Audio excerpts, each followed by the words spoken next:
Step into Value Zone. Value Zone. Hypermart. బటాన్ చెరు.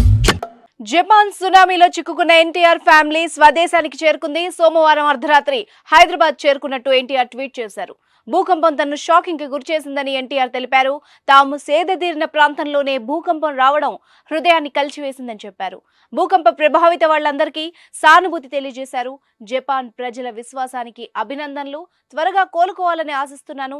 దృఢంగా ఉండు జపాన్ అంటూ సోమవారం అర్ధరాత్రి ఆయన ట్వీట్ చేశారు. షూటింగ్ కి విరామం లభించడంతో పాటు క్రిస్మస్, న్యూ ఇయర్ వేడుకల్ని జరుపుకునేందుకు జూనియర్ ఎన్టీఆర్ ఫ్యామిలీ జపాన్ వెళ్లారు. భార్య లక్ష్మీ ప్రణతి, ఇద్దరు కొడుకులు అభయ్, భార్గవులతో కలిసి జూనియర్ ఎన్టీఆర్లు గత వారం రోజులుగా అక్కడే ఉన్నారు. అయితే ఒక్కసారిగా జపాన్ను భారీ భూకంపం కుదిపేసింది. 7.6 తీవ్రతతో భూకంపం జపాన్ని వణికించింది. ఈ భూకంపానికి ప్రాణ నష్టం తక్కువే జరిగినా భారీ ఆస్తి నష్టం జరిగింది. ఇక భూకంప సమయంలో ఎన్టీఆర్ అక్కడే ఉన్నారు అని తెలిసిన వాళ్ళు, అభిమానులు కంగారు పడ్డారు. ఎన్టీఆర్ ఉన్న దగ్గర భూకంపం వచ్చిందా, ఏమైంది అన్న విషయాలపై ఆరా తీశారు.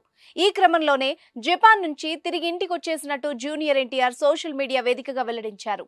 దీంతో ఎన్టీఆర్ జపాన్ నుంచి వచ్చేశారు అని తెలిసి అభిమానులు ఊపిరి పీల్చుకున్నారు.